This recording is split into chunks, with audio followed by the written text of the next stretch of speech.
اور کہتے ہیں کہ اسٹیبلشمنٹ نے پوری کی پوری پارٹی تباہ کر دی، لیکن اس کے باوجود عمران خان کہتا تھا کہ ملک بھی میرا اور فوج بھی میری. تو وہ اس کے اوپر الٹا عمران خان کی پالیسی پہ تنقید کرتے ہیں کہ عمران خان اس حوالے سے کوئی سخت موقف اختیار کیوں نہیں کرتے. لیکن اس کے باوجود جب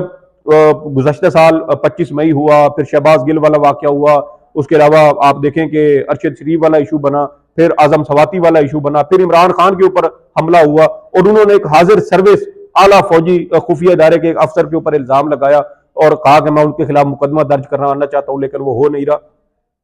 اس سب کے باوجود عمران خان نے کہا کہ ملک بھی میرا، فوج بھی میری. لیکن یہی اب دیکھیں کہ یہی چیز جو ہے وہ اب عمران خان صاحب کی جانب سے جو ان کا بیان ہے اس کے اندر انہوں نے وہ بات ایک بار پھر دہرائی ہے. اور عمران خان صاحب کا یہ 31 اکتوبر 2023 کو اپنے اہل خانہ کے ساتھ ان کی جو گزشتہ روز ملاقات ہوئی تھی، جب ان کی بہنیں بھی اور ان کی اہلیہ بشرا بی بی، یہ آ رہی ہے لاہور سے، ہمارے ایک دوست ہے شاکر صاحب، جی جی ہم نیوز کے ہیں، وہ رپورٹر ہائی کورٹ، ان کی خبر ہے کہ عمران ہاں ڈٹ کے کھڑا ہے، ٹوٹ نہیں رہا. تو اب توڑنے کا طریقہ یہ نکالا گیا کہ ان کی بہنوں کو گرفتار کرنے کا فیصلہ ہو گیا ہے. جی جی ان کی بہنوں کو اسی طرح سے گرفتار کیا جا سکتا ہے، بشرا بی بی کو گرفتار کیا جا سکتا ہے ان کو اس کو توڑنے کے لیے. لیکن میرے خیال میں عمران خان صاحب کی اپنے اہل خانہ کے ساتھ، بہنوں کے ساتھ، اپنے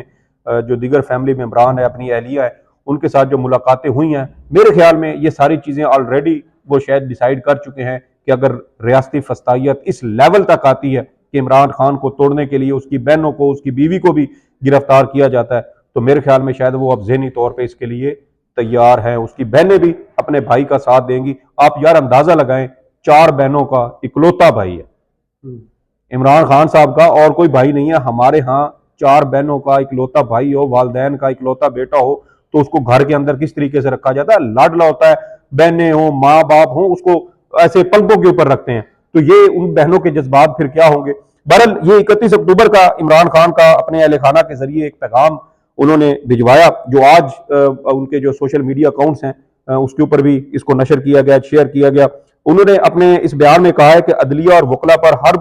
پر یہ مقدس ذمہ داری عائد ہوتی ہے کہ وہ اس دستور کے تحفظ کا فریضہ سر انجام دیں جس پر ہماری قومی ترقی کی بنیادیں استوار ہیں. لہٰذا لازم ہے کہ قانونی برادری پاکستان کے عوام کی حقوق، خصوصاً ان کے ووٹ کے بنیادی حق کے دفاع و تحفظ کے لیے ایک تحریک برپا کرے تاکہ انہیں اپنی قیادت کے انتخاب کا حق میسر آ سکے اور وہ اپنے ہاتھوں سے اپنے مستقبل کا تعین کر سکے. عمران خان صاحب اپنے پیغام میں مزید کہتے ہیں کہ یہ ثانوی بات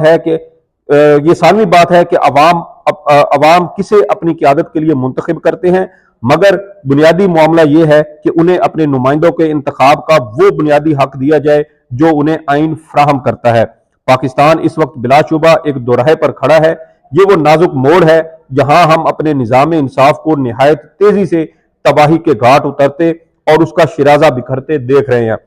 چنانچہ اگر ہم اسے مکمل انہدام سے بچانا چاہتے ہیں تو ہمیں حرکت میں آنا ہوگا اور فی الفور اپنے قدم اٹھانا ہوں گے. اگر ہم عدل و انصاف کے لیے میدان میں نہیں نکلتے اور اپنے ججز کی پشت پناہی نہیں کرتے تو ہم اس ملک میں دستور کی بالادستی قائم کر سکیں گے، نہ ہی طاقت کی اس حکمرانی کے خلاف کھڑے ہو پائیں گے جس کے تحت صرف طاقت اور اثر و رسوخ کے لحاظ سے موزوں ترین اور امیر ترین ہی زندہ رہ سکتے اور اپنی بقا کو دوام وہ پا سکتے ہیں. یہ پیغام عمران خان صاحب کی جانب سے اپنے اہل خانہ کے ذریعے آج مختلف سوشل میڈیا جو ان کے ہینڈلز ہیں وہاں سے جاری کیا گیا. اور پھر وہی بات ہے کہ تمام تر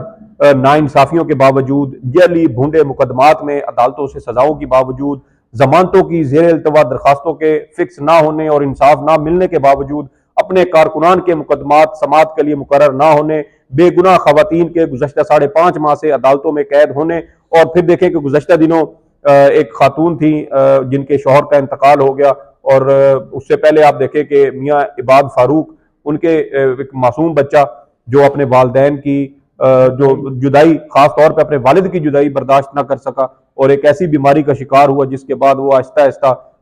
اپنے خالق حقیقی سے جا ملا. تو یہ وہ سارے حالات ہیں، یہ وہ عدالتیں ہیں جو پی ٹی آئی کو انصاف فراہم نہیں کر رہی. لیکن اس کے باوجود عمران خان یہ نہیں کہہ رہے کہ آپ ان عدالتوں کے خلاف بغاوت کریں یا ان کے ریاستی اداروں کے خلاف بغاوت کریں، آپ کو انصاف نہیں مل رہا تو آپ جو ہے وہ ریاست سے ٹکرانا شروع کر دیں. نہیں، وہ اس کے باوجود کہہ رہے ہیں کہ اپنے ججز کو، اپنی عدالتوں کو، نظام عدل کو ان کی حمایت کریں، ان کے پیچھے کھڑے ہوں، ورنہ یہ جو نظام انصاف ہے ہمارا، ہم پہلے ہی دنیا میں 140 میں سے 129 130 نمبر پر آتے ہیں، اور اگر خدا نخواستہ جس طریقے سے ہماری عدالتیں اس وقت انصاف دے رہی ہیں، اس کے بعد تو میرے خیال میں شاید ہم 140 میں سے شاید 141ویں نمبر پہ آئیں، ایک نمبر ہمیں وہ ویسے گراوٹ کا ایکسٹرا وہ دے دیں کہ تم لوگ تو اب شاید کسی شمار اور قطار میں ہی نہیں آتے، جاؤ تم ہماری حدوں سے بھی باہر نکل گئے ہو۔ تو یہ خدا نہ کرے کہ اس طرح کا کوئی واقعہ یا اس طرح کا کوئی سانحہ ہمارے نظام عدل کے ساتھ ہو، لیکن جس طریقے سے ہمارا نظام عدل گراوٹ کا شکار ہے، اور ہمارے نظام عدل کے جو کپتان ہیں جناب چیف جسٹس قاضی فیض عیسیٰ صاحب، وہ اس کے اوپر مکمل خاموش ہیں، ان کی خاموشی یقیناً بہت سارے سوالات کو جنم دے رہی ہے۔ چلیں، بہت شکریہ سعید بلوچ صاحب آپ کی تصدیق کا، کمنٹس باکس میں ضرور بتائیے گا ویڈیو آپ کیسی لگی، اجازت دیجیے، اللہ حافظ۔